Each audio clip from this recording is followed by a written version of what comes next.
Malicious, which is really problematic in that I like to use my hands. So we'll see how it goes and go from there. It's just about 4:30. I've got an hour and a half presentation to do in an hour, and so I appreciate everybody who came back who was thinking that I was going to be on earlier today, and due to some flight schedules, got here just a little while ago. So we'll get started. Normally I'll take questions during the presentation, but because we're short on time and I've got a long presentation, let's try to hold off. But if you absolutely have to, just scream them out, and I'll try to address them during the presentation. So let's get going here. Is this on? On? You don't happen to have a lapel mic back there, do you? Should always learn to request those up front.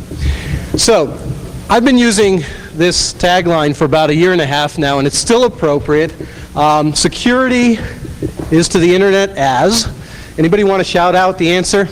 Anybody know the answer? Anybody been to one of my presentations before and seen this one? Fish is to bicycles? Did I hear that right? Anybody else? Not the one I was thinking of. Here, I'll give you a clue. It's a little morbid, but I'll give you a clue. Stole that from Reuters. Safety is to commercial aviation. All right? Not my quote, but I like it a lot. It was from Barksdale about a year and a half ago, when he basically said, if we had kept aviation security at 1937 levels and increased the traffic to 1999 levels, we'd be dropping two 747s out of the sky every day. Not a good thing to happen. So obviously we've got a long way to go here. We're going to talk about mobile code today. Hopefully everybody was expecting us to talk about mobile code today. Almost all of the sites today have some form of mobile code. Most of it is script-based. Just for those who are here for the very first time, it's usually referred to as JavaScript, Visual Basic Script, applets, Java applets, ActiveX controls, of course. Even embedded plugins, even Excel spreadsheets can be carriers of malicious code. Oftentimes we'll see them in greeting cards, we'll see them in different formats, in games, and we'll be moving them around the internet in many different forms, usually in an automated sense. So oftentimes these things are executed automatically, and I think that's where we have some concerns. I like this quote, actually. Anybody know Zivranovsky? Anybody heard of him? Yeah, a few Europeans here maybe. The guy is definitely out on the fringe, but actually if you read through the quote, and this was right after Love Letter, we can bring the West to its knees. Okay, exciting stuff. Here's the sensationalist guy talking about what he can do. Think about all the guys who are actually doing it and not telling us about what they're doing. So ultimately you have to ask, are you at risk? Do you use these applications? Do you open files? Do you actually allow things to come into your network? Oftentimes the answer is going to be, yeah, I use these things. And if you use these things, oftentimes you're going to be at risk. All kinds of greeting cards, all kinds of jokes that come into you that are executable. And I have to caution, not all greeting cards are bad. A lot of them are web-based and have no coding behind them at all. But certainly a lot of them do come to you as executables. And oftentimes, most of the industry is going to actually respond to these by opening them. And it's really easy to do. In a longer presentation, I go through several more slides, and I actually go through the 1, 2, 3s of how to point and click your way to a Trojan. Here, I've got to do it in one slide because we're a little bit short on time. But if you actually search for any of these tools out there, and some of you may have even written these tools, you can actually create your own. This one, Joiner, is actually pretty easy. It even has a GUI interface, so you put the bad file name in there, you put the good file name in there, and I'm being deliberately controversial. This may or may not be a good or a bad file. You can make your own decisions there. But you put a bad thing, you put a good thing, and you get a thing that looks good on top, and underneath it's bad, right? Trojan, we all know about the term. And you can do this in 30 minutes or less, just by doing simple web searches. So don't try this at home, right? Kids script kiddies. So I want to do an example. Some of you may say, wow, an example. Others, after you see the example, may say, well, that was pretty non-novel. But I'll do it anyway, just because it's on the schedule and on the agenda. So what I've got here is, unfortunately, I use Lotus Notes. No offense to the Lotus people, but that's what I'm stuck with. So you see a Lotus inbox there. And I'll click on the email I sent myself with a couple of attachments, and lo and behold, there's a couple of games in here, and I'll do what every user does and say, I want to see what the pinwheel does. So I'll go ahead and launch that thing.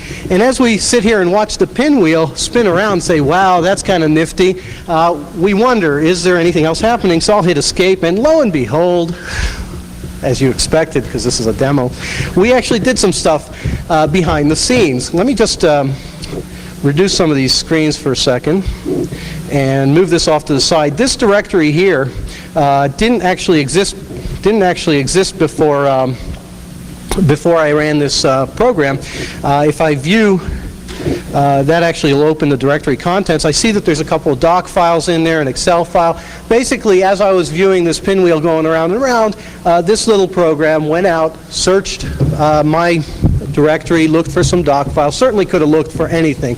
Could have been much more intense. It could have actually looked for files that have confidential on them or in them. Could have looked for certain types of data and could have captured it, and certainly under the assumption that this was happening on an open internet port, could have siphoned these out of the machine, passed them somewhere else. Let's keep looking at the demo here for a second. If this was something like a Sony Vaio laptop with one of the cameras built in, I could have actually seen some recording off of the camera. I don't have a Sony Vaio. I have a different brand here, but I certainly can listen. Let me see if I've got that. And as we sit here and watch the pinwheel spin around and say, wow, that's kind of nifty. Right, so a little simple turn on the microphone technique here. So everybody always says, well, I'll just turn off the microphone, I'll disable that function. And I say, well, I introduced a piece of code onto your system, and so using that piece of code, I could have reinstalled all the drivers you turned off or just deleted from your system. So short of cutting the wire between the microphone and your machine, very little you can actually do to prevent that kind of listening thing. Of course, with the camera, you could put a piece of tape on there, but that's no fun. In this case, I recorded very short amount of data. If you look at the WAV file that I actually captured, it's 54K for 4 seconds. Obviously a very large file. What I could do is I could certainly install internet telephony software onto your machine and just open up a listening port. Much better than planting bugs at the State Department. I think that if you actually think about industrial espionage issues, there's a lot more interesting activities and discussions happening in places like Symantec or Microsoft or some other corporation where there's some really nifty development happening than the State Department talking about issues of state. So if I was trying to do something in the malicious sense, turning on a listening device in various offices in a corporation might be one of the things I might do. And of course I could have siphoned out any other type of content that might be interesting to me at any point in time. So these are all things that were done while I was watching the pinwheel. Of course I didn't have to reveal the fact that I did all this. This was a demo, so I did that. But obviously, lots of Trojanized kind of things can be floating around. Let's go to the program already in progress, and continue on. So, personal surveillance protection. Have we done anything here that is very dangerous? Probably. Is it possible to protect yourself? Well, you have to ask these questions. Can you prevent PCs from being bugged? Can you prevent things from getting onto the PC that would make you vulnerable? Friends of all of ours over at the Department of Defense basically said, they've been doing this stuff for years, and it's so easy to put it on people's machines and turn them into listening devices. So this whole personal surveillance protection is pretty interesting. Where's the antivirus, right? So, this is the classic. You come up here, you stand here. I got my other guys from Symantec here as well. And of course, everybody says, well, antivirus, is it going to work? Well, sure, it works. But traditional pattern matching isn't going to necessarily deal with all the novel attacks that may be coming. We need something a little bit more intelligent. We need something that isn't necessarily going to be code scanning and looking for patterns that we might have to match against a known database of some hostile or malicious activities. Most of the code that the user is experiencing will not have been anticipated or seen by the folks developing security software in advance of its arrival on the machine, on the endpoint, or on the machine that's where the compromise is being attempted. And so therefore, with limited dynamic inspection, you have certain capabilities that are certainly valid, and pattern matching code scanning is still valid, and a majority of the attacks are circumvented using those types of techniques. But we have to look at where we go next. Now, traditionally, we know about heuristics, statistical assessment of the situation, but we fear and we have concern over false positives, the overblocking conditions that may result. So we have to have some other approaches as well. If you look at what some of the industry analysts are saying, and some of you may not care because you may not necessarily buy into what the analysts are saying, but reactive detection is not versatile enough, right? And even if you look at the details of that, issuing the reactive solution afterwards sometimes allows penetrations to occur and some damage to occur as fast as they may be.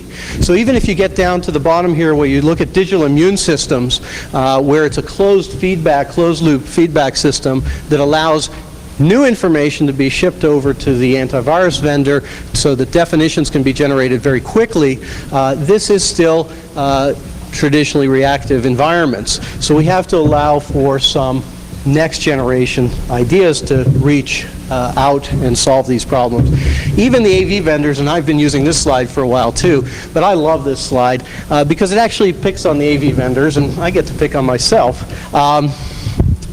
Dan Schrader over at Trend, inherently reactive systems. Over at Network Associates, the McAfee folks, impossible to detect all the variants. Right? And even a guy I know and love now, Gary Notchenberg over at Symantec down in Santa Monica, saying, hey, wait a minute, we've got a tough problem here. We need to think about how we're going to deal with these types of threats. Our friends over at the ICSA do their annual study. They had some good things to say about where this problem is going. We are looking at very significant risk moving forward as we see more sophisticated Trojanized type attacks, and as we see the normal community falling prey to very simple electronic social engineering techniques. So where does that really bring us? What we have to look at now are things like behavior blocking, right? Monitoring the code as it executes, monitoring the behavior of the code as it executes, looking for code that deviates from policy that may have been established to control the unknown code, letting other systems terminate malicious code before the malicious code actually does something bad. Looking at ways where we don't have to rely on traditional databases, right, on traditional pattern databases.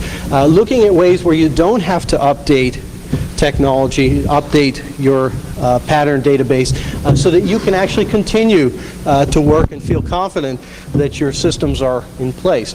This idea of behavior blocking truly complements what traditionally has been reactive systems.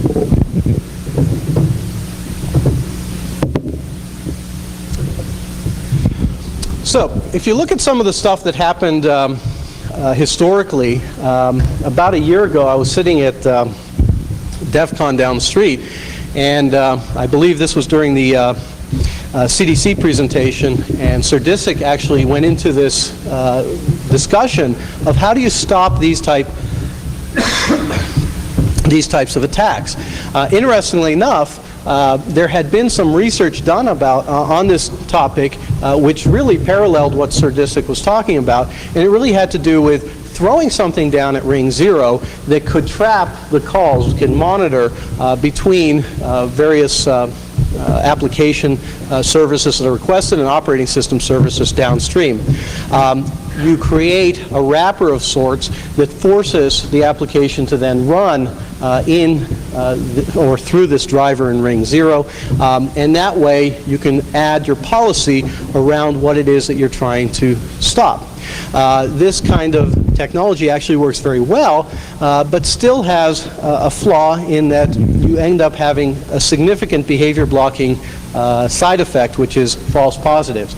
So you have to have some type of way to manage the results of those false positives.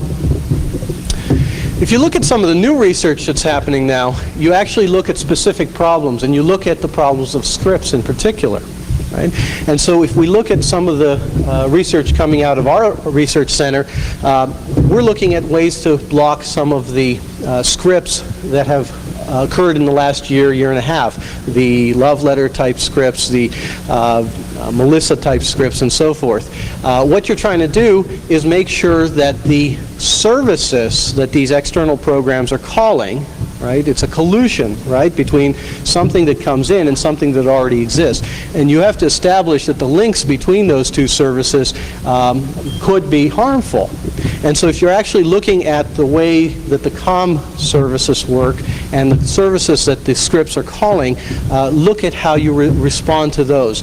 What you don't want to do is necessarily block access to those services by legitimate applications, or at least commercial applications like Outlook. What you do want to do is block access to those services by programs that you don't anticipate needing those services.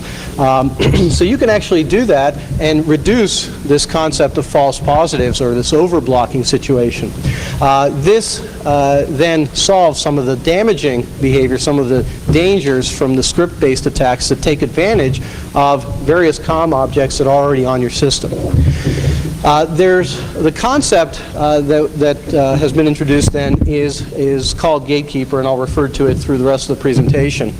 The gatekeeper technology then very effectively sits there and looks for the scripts that are coming in, right? We talked about those. It provides the protection against the types of attacks that we've seen. Now, that doesn't necessarily mean that you're going to block against all types of attacks, but it certainly does mean that you're going to block against things that you've seen before, as well as things that you might not have seen, but may fall into the same types of categories of taking advantage of access to comm objects. You're looking at various email services, right, because these are how the programs are getting introduced. If you look at the technology that I had talked about before, the research that came out over a year ago, what you're actually doing is you're observing the various applications that are used to bring in code onto the machine. Things like Outlook or Eudora or FTP or some other service of that type. And when the code comes in, you wrap it and you're able to then force it to run through the driver. Well, that has a set of inherent flaws or theories that don't necessarily work. For example, can you end run the wrapping process, or can you strip out the wrapper once some object, executable object, has been introduced? Here, you're still looking at the various client applications, and you're saying, okay, I don't want to overblock those client applications, right, like Outlook, but I do want to stop the spread. I do want to stop the propagation. At the very least, what we want to do is slow down the threats, slow down the risks. Right, so Win32 is where we're playing here. The idea is don't introduce a lot of overhead in any type of security service.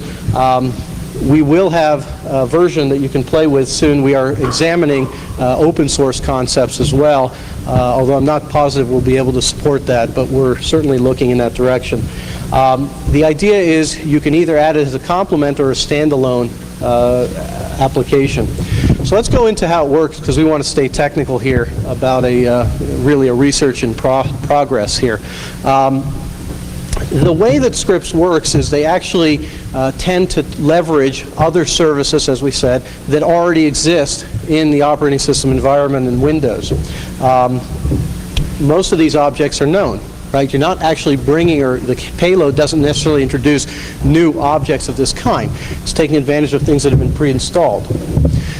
So if you want to actually respond to those, you want to limit the nasty capabilities or the dangerous capabilities of some of these types of objects. When you do that, you want to make sure that you're not allowing these objects to go off and cause the damage that they are being leveraged to cause today. What about the good scripts? How are you going to respond to those? Well, You can use some technologies that have been around for a while, signing, for example.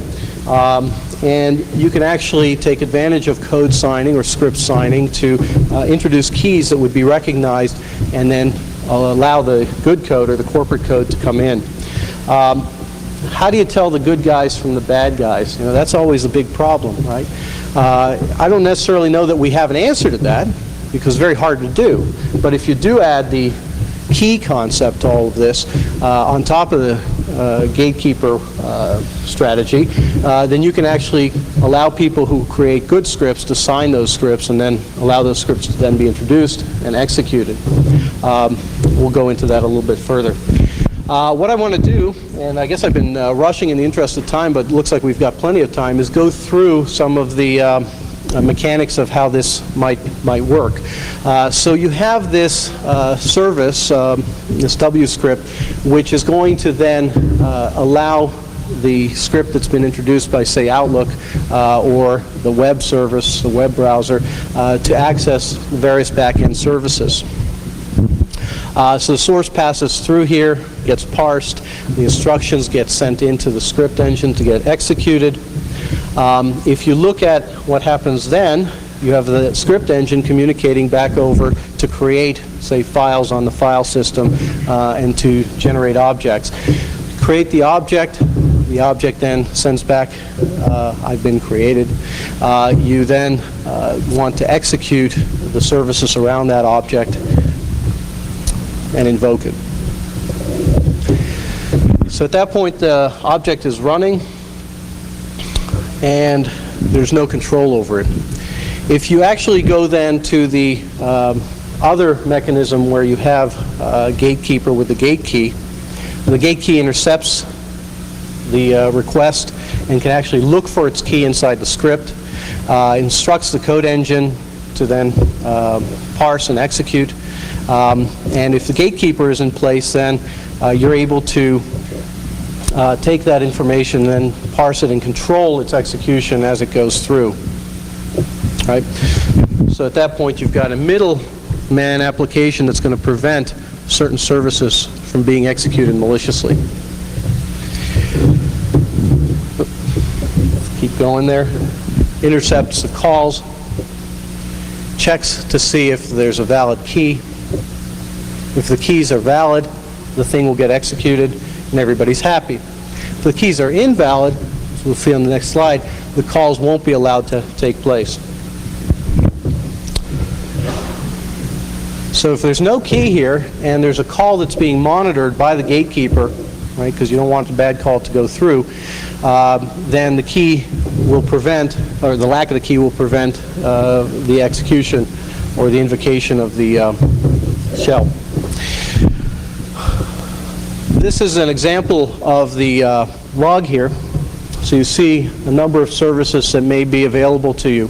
Once you have this information, you can actually do a lot with it, such as trace back what services are being requested and respond to those. So for example, you may actually trace the Sun processes that are created, right? So if something comes in through or into Outlook, Outlook then spawns off a process, a script process.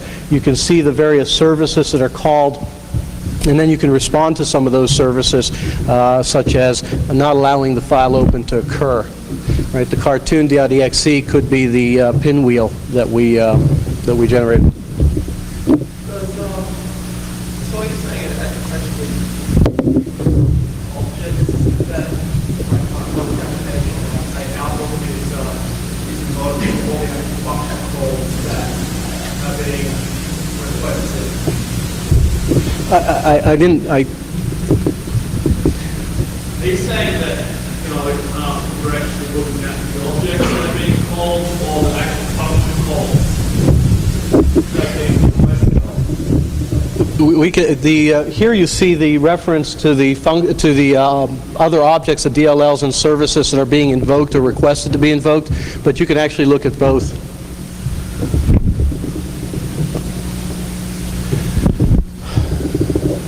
All right, this is obviously some ideas that are still in process in our labs. I actually have the architect for this with us here, so I'm going to defer some of the questions to him since he was kind enough to show up as well. But generally, we do have some additional work that needs to be done here in order to allow this to actually work. So this is still a theory, but it looks like a pretty good theory. Obviously, we want finer granularity, finer control over what does get executed, what does get blocked. What you're showing us here is DB scripts or just script engine. Your sample earlier was pinwheel.exe. Can you also monitor EXEs and their execution in the same process? Or are you just trying to tackle the script? No. You know, again, the industry is evolving in response to the threats that are out there. So the first demo that I showed was an executable, and the script engine won't necessarily solve that problem, at least not immediately.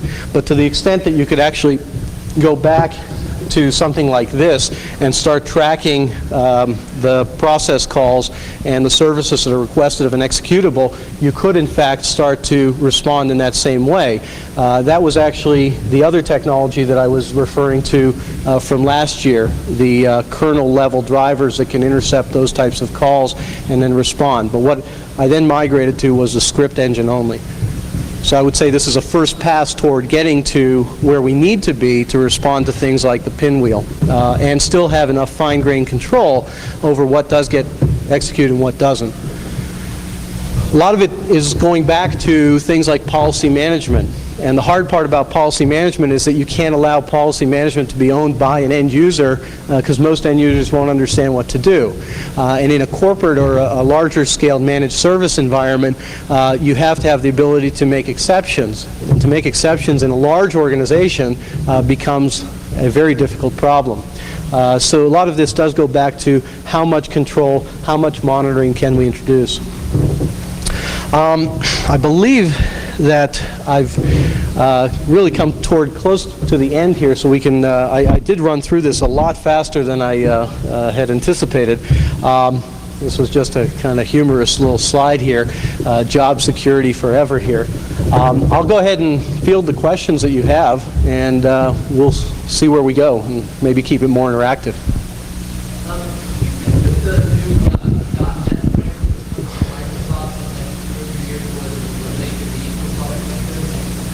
In what sense? That you're going to move the applications off base?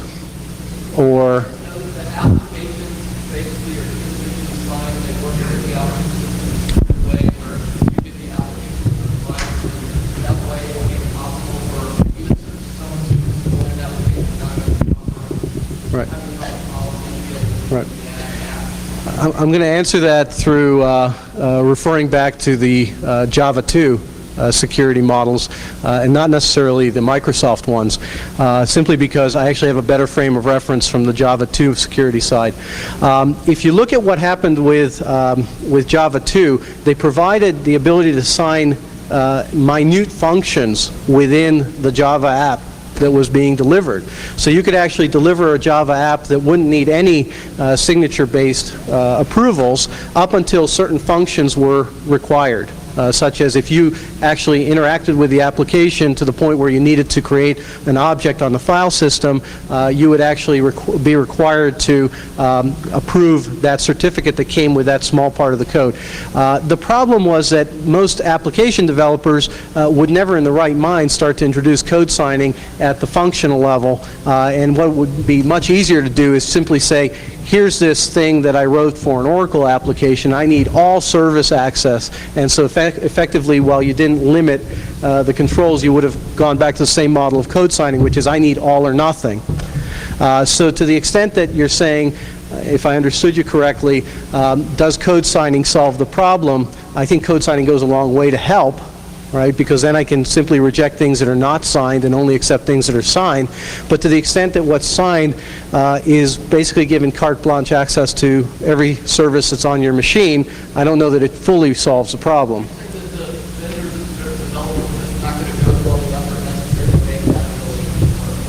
I would say that's a valid point. I mean, I think the services are there to allow developers to get to that level of service. Even if they did, how would you deploy it?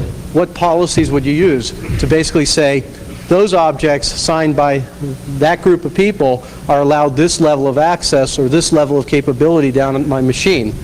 Those are very difficult problems of how you're going to actually accept the different levels of service.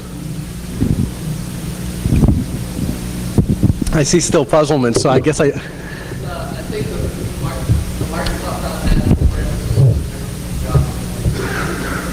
a Yeah, and again, I apologize that I'm not as up to speed on what Microsoft is proposing with their .NET, because most of it, kind of like ActiveX back in the early days, was paper stuff. So it's hard to know exactly what the details are behind it.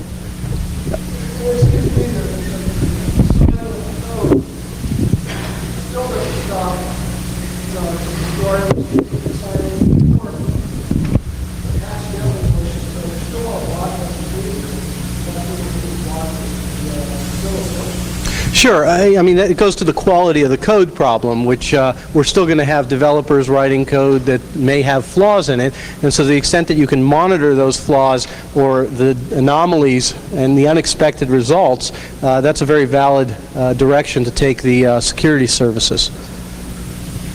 So, Member of the SARC and a researcher, executive, and I'm trying to top of the food service, get your personal opinion of the person done in Texas. Is it frustrating using this technology now for like 3 years and you're just now adopting it because it should have been filed in advance, or there are other products that haven't? I know in my position it's frustrating as a contractor that people products are not Sure. I think if you look back, you look at how products get adopted in the marketplace, and oftentimes very novel innovation takes a long time to incubate in people's minds. People have to understand what it does for them, how they're going to deploy it. This stuff is far from being scalable at this point, far from being deployable in a commercial sense. So to manage this across a wide-scale enterprise requires a lot of other infrastructure development. So while we may have these theories, and certainly people have been thinking about this problem for a while, it's still a hard problem to deploy, a hard solution to deploy.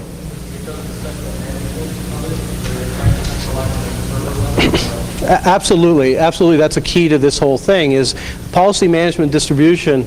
We're still struggling with having a good answer there.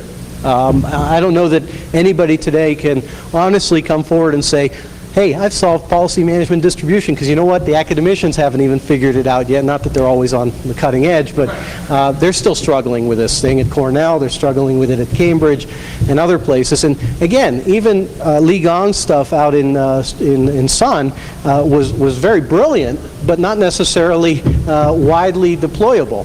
People have a difficult time taking those technologies and making them work in the enterprise.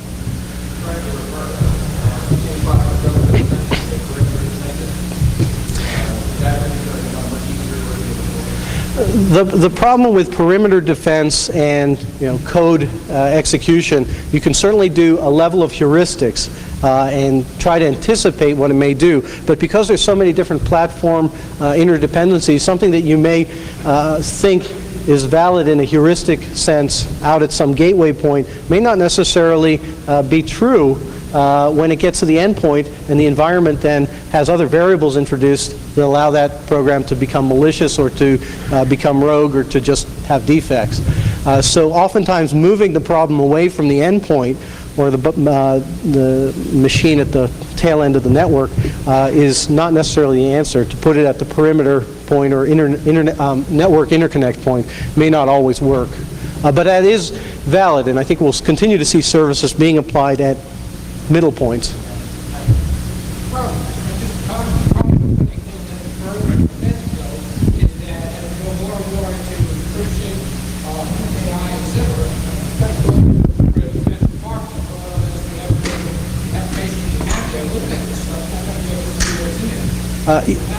Yes and no, actually. IPsec certainly throws some kinks into it, but traditional application layer crypto stuff could actually be proxied. And there are a number of technologies that allow proxying of encrypted traffic. So the problem there is performance, really. Can you afford to allow your traffic to be proxied? So.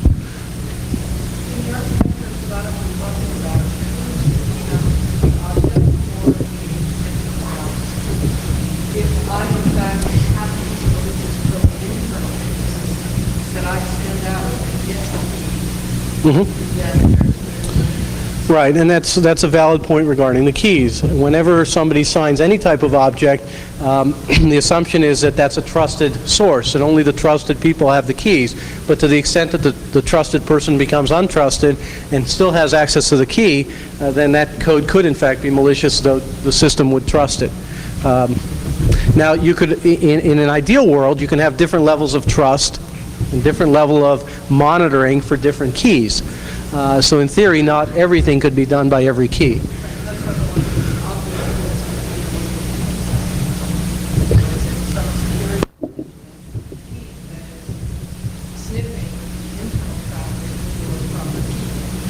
Right, and that is just a traditional problem in PKI that I'm not trying to solve here. Individuals or organizations don't really appreciate the impact of malicious code. Is that metric or example Not widely available, but not hard to write either. I don't want to give you too many pointers, but I think I gave you a list of some keywords that you can look for. And all you really need to do, the easiest one, again, I'm not trying to make a statement on whether back orifice is a good thing or a bad thing, okay? So I'm not making that distinction here. But if you go under the assumption that people may not want back orifice installed, at least without their knowledge on their systems, then what you can do is you can actually go out to the net, you can take something like back orifice, you can take something like Joiner, and you can take another program like an executable greeting card that you might have access to from American Greetings or somebody else, and put them together. So what the person sees at the top side is the greeting card, and what happens underneath is you've bootstrapped back orifice onto the machine. And so you could do a scan of the machine before and say, hey, there's no back orifice, and then you do a scan of the machine afterwards and say, hey, there's back orifice. So you could do those types of exercises and bootstrap programs in, which would, I think, have probably a similar impact. Not to give you too many clues. Again, don't try this at home.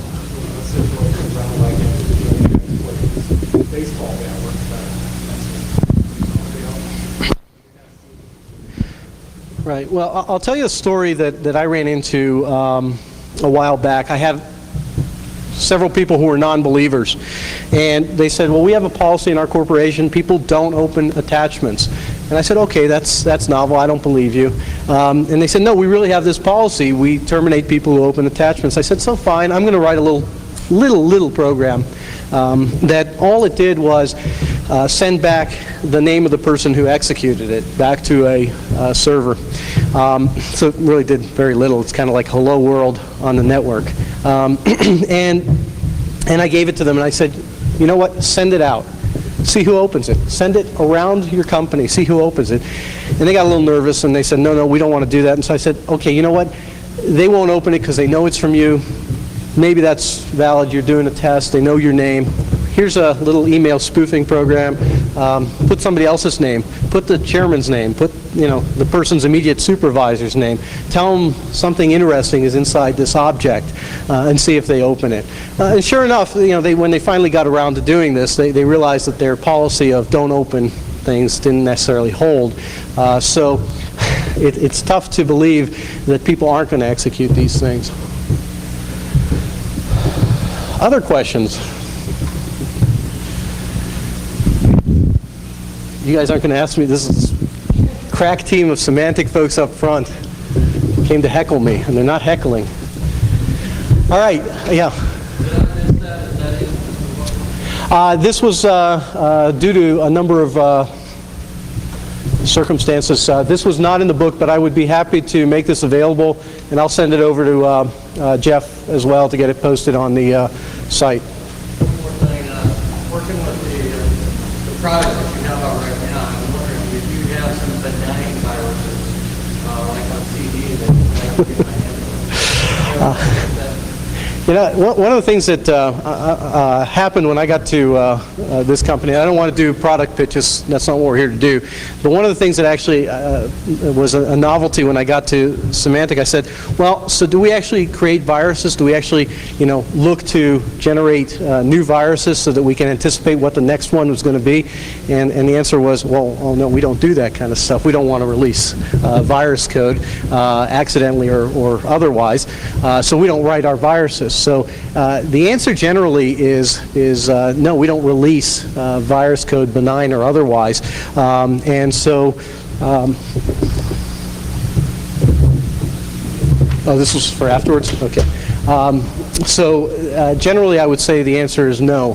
However, we can guide you into perhaps finding those sources out on the net. Well, the reason I was asking is I've been in some of our reports and they've given us some of that. And again, it's benign, but We can talk one-on-one, but generally the policy at Symantec is we don't make viruses, we don't distribute viruses. Our goal is to solve the virus problem. What's that? No, we actually don't. We actually don't. The virus researchers that we have are very closed about that. They're a very interesting group of people. They have their own little subculture, and they're very adamant about this idea of not being part of the community of those who propagate viruses. So there is a clear-cut distinction between virus writers and virus researchers. And I would say that we're in the virus research category. Listen, folks, I'm glad you came out here, and again, I apologize for the schedule shift. We went a little fast this morning, or this afternoon. I'll be around through the weekend if anybody's sticking around, so feel free to talk to me one-on-one. I'm supposed to announce that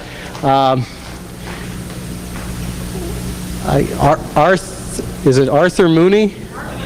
Art Money, Assistant Secretary of Defense, is here speaking in the technical room immediately following, I guess that's Coliseum 4, or, yeah, 4. I guess that's over there. So thanks again for coming by, and I'll be around.